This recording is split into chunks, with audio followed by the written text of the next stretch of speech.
101 review.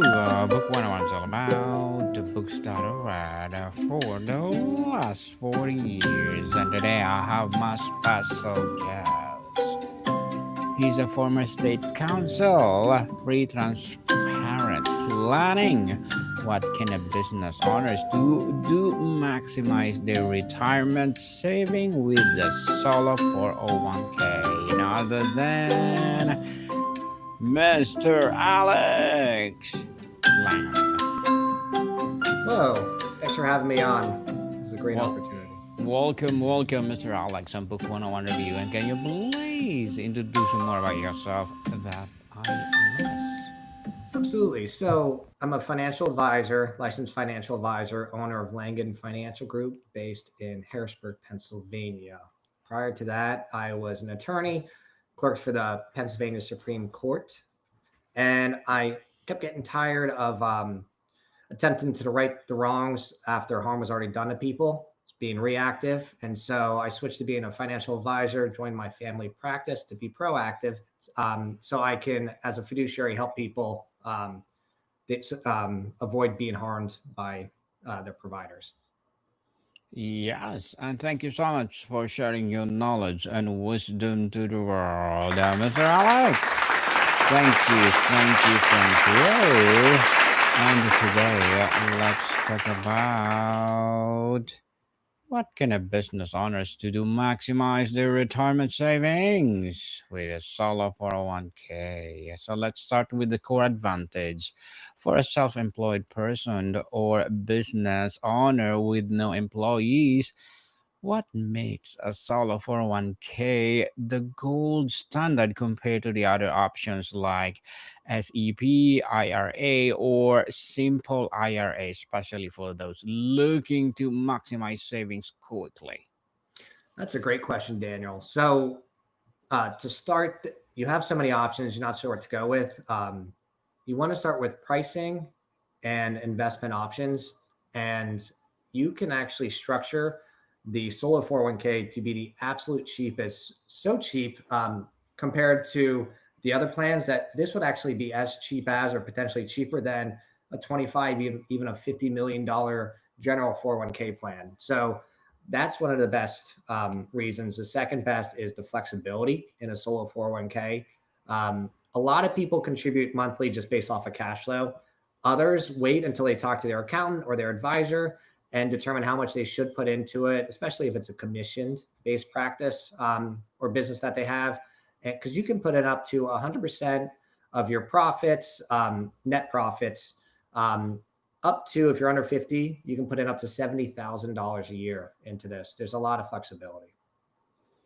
Indeed, lots of flexibility and beyond the higher contribution limits. What are the lesser known but powerful features of a solo 401k, like the Roth option, loan provisions, or mega backdoor potential that make it uniquely flexible?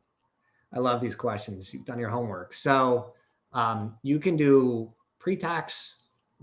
Typically, you think of it like a traditional IRA. Money that goes in prior to being taxed, saves you on taxes for this year or whatever you put it in. And as you alluded to or mentioned, it's also Roth after tax dollars. You do want to be careful depending on your situation. If you're in a higher tax bracket, I actually recommend doing pre-tax over the Roth, because if you put it in Roth, it can go against your qualified business deductions too. For that, you put it in as an employee share. So you can put in this year's 23,500, next year's 24,500. And then everything else you put in has to be an employer match or profit sharing, and that's always pre-tax. There are some caveats though to that, whether they're catch up or super catch up contributions. If you want to get a little more technical. Mr. Alex, is there a specific income threshold or business structure where it becomes a no-brainer to those solo 401k over other plans? I honestly think it's probably always more beneficial to do a solo 401k over any other plan, because you can structure it, the flexibility to structure it so nice for you as an individual business owner.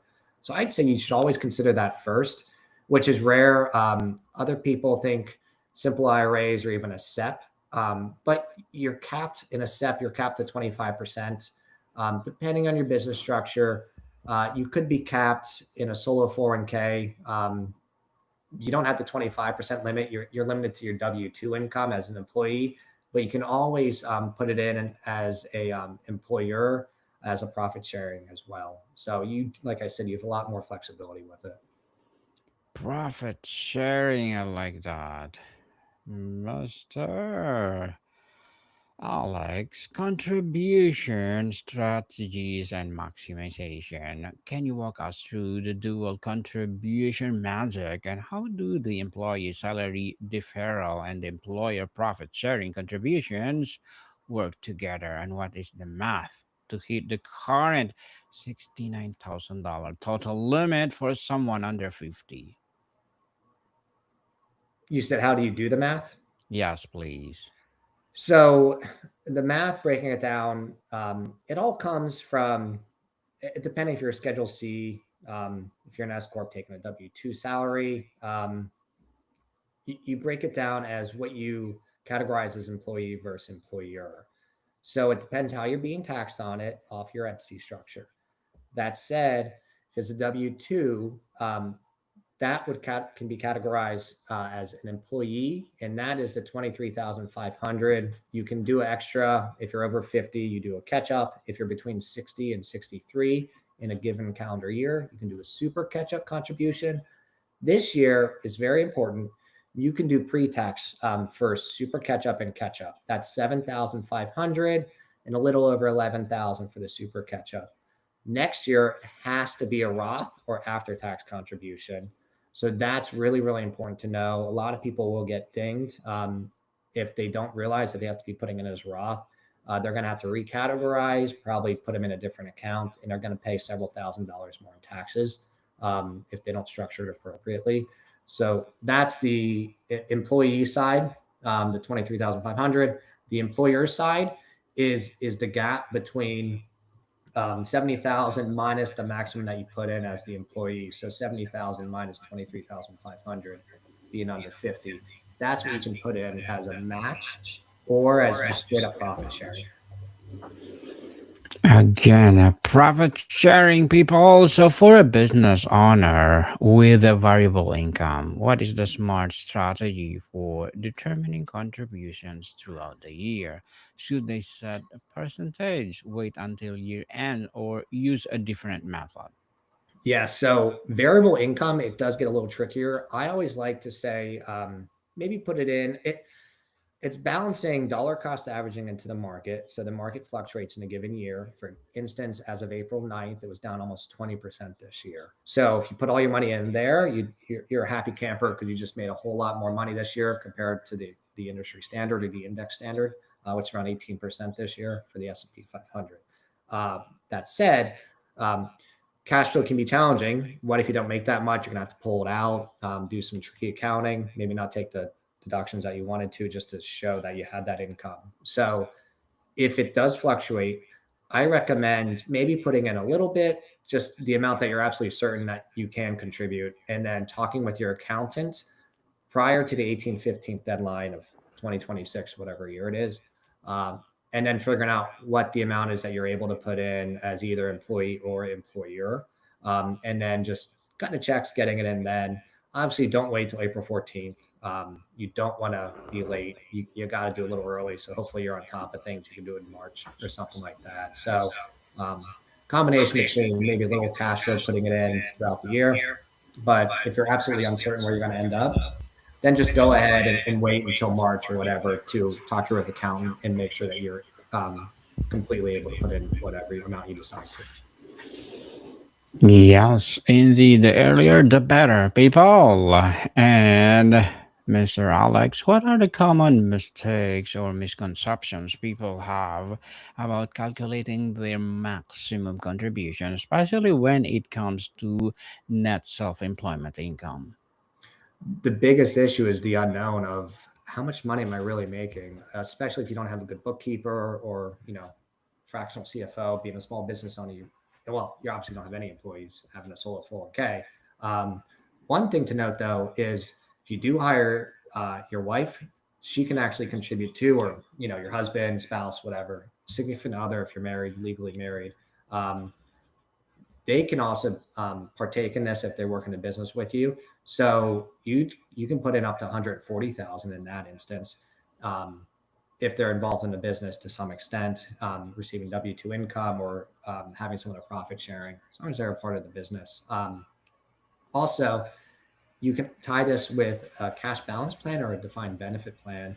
We have clients that can put in close to $300,000 pre-tax into plans if you structure it correctly with a solo 401k, profit sharing, and then a defined benefit or a cash balance plan. So there's a lot of stuff you can do, especially the more income you're making.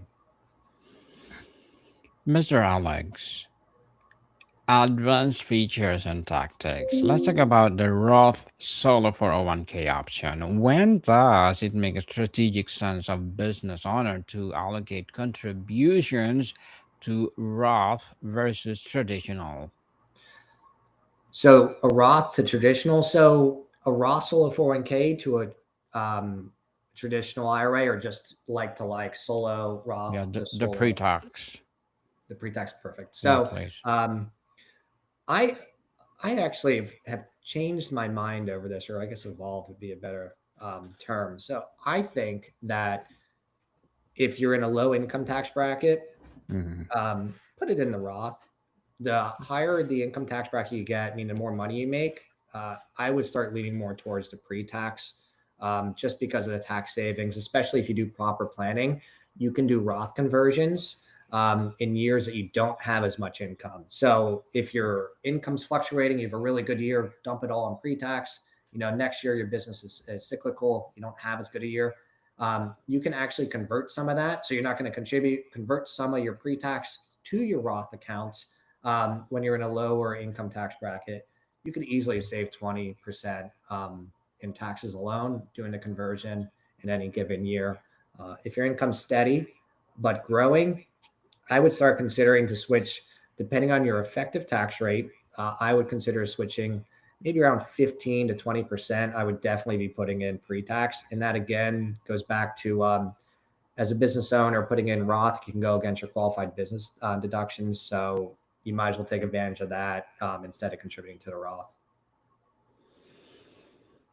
The mega backdoor Roth. It's a famous strategy. Is this a possible within a solo 401k, or if it's so the specific plan provision and circumstances are required to execute it?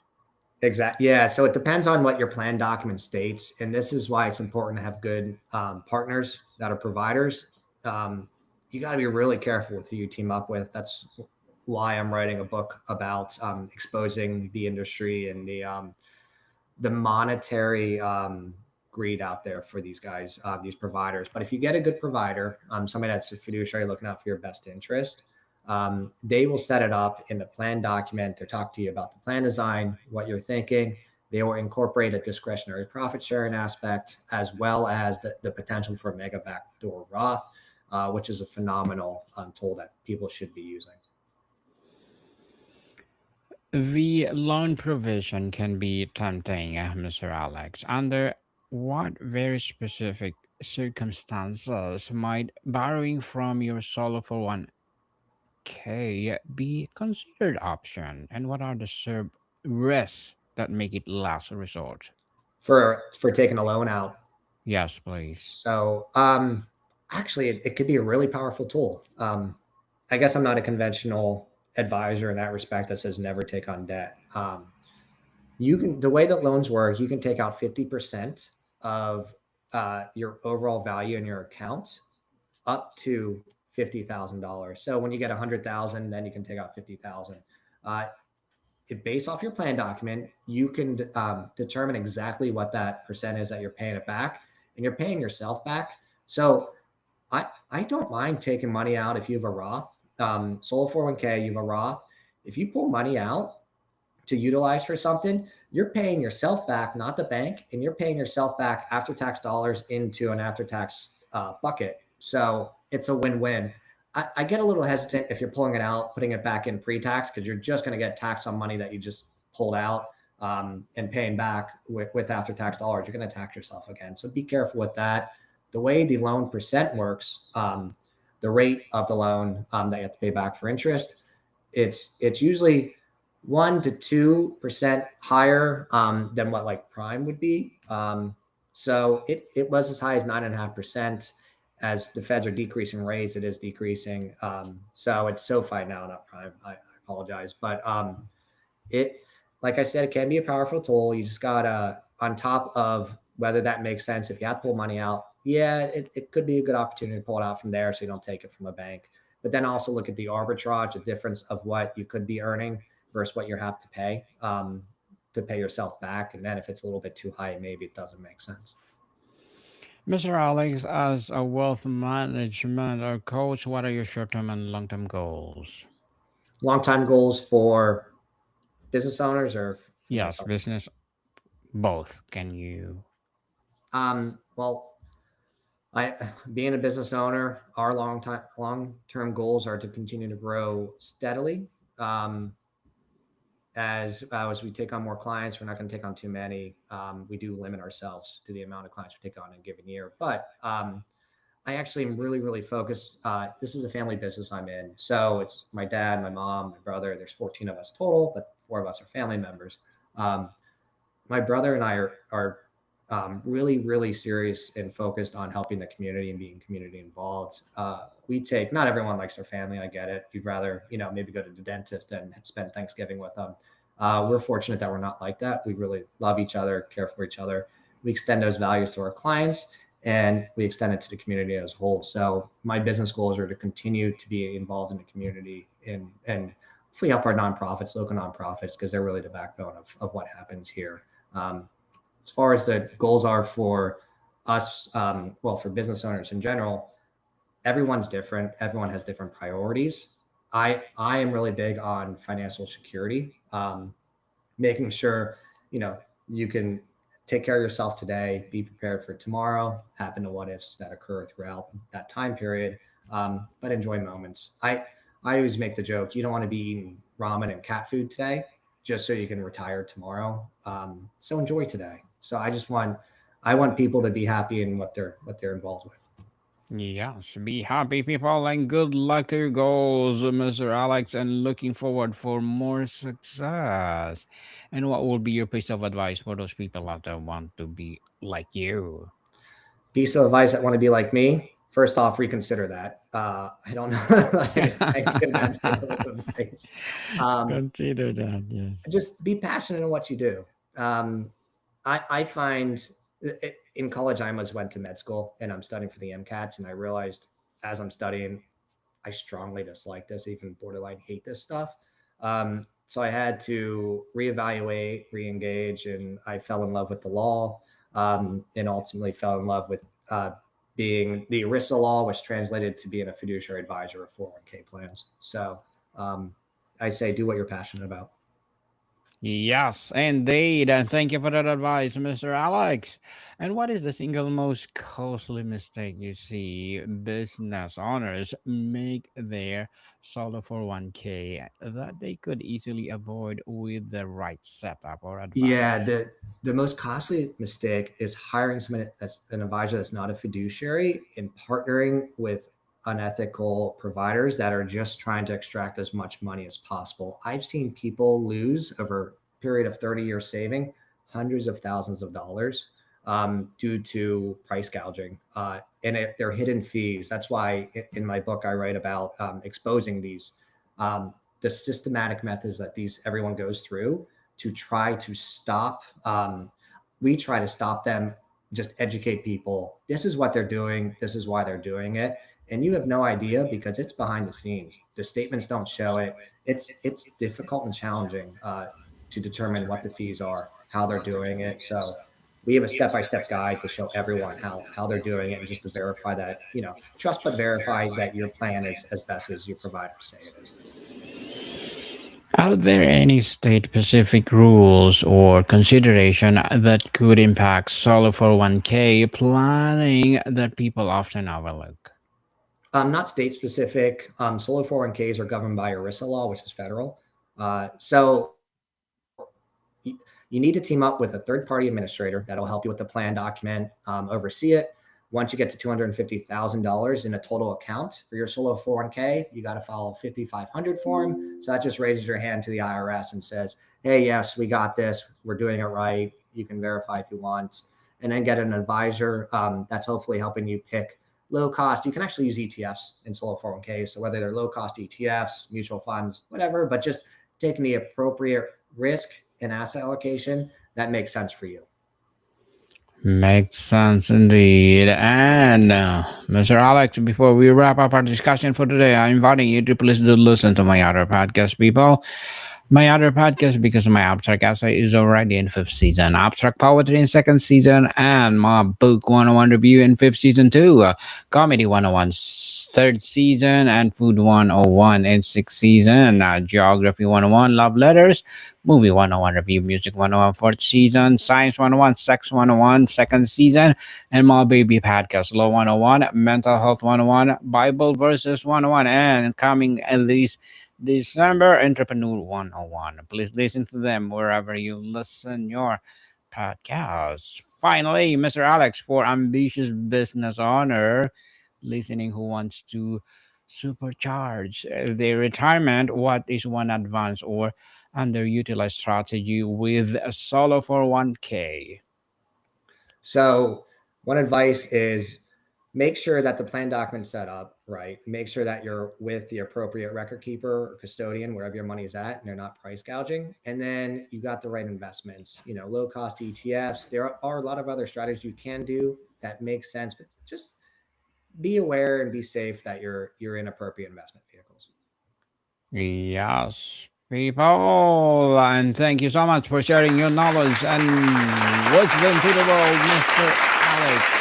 So can you please introduce, invite our listeners to support your business, your advocacy, or any projects that you're doing right now? Yeah, absolutely. You can find me at langanfinancialgroup.com. My email is alex at langanfinancial.com. I would invite everyone to connect with me. Happy to talk. I'm easily available. And hopefully, you guys can pick up a book. It's coming out this spring. Again, that's 401k Expose the Fiduciary Formula. Yes, people, let's support Mr. Alex Langan because if you support him for sure, more and more empowering advocacy to rise. So, Mr. Alex, thank you so much for your time. Thank you, Daniel. Thanks for having me here. What can people see you soon?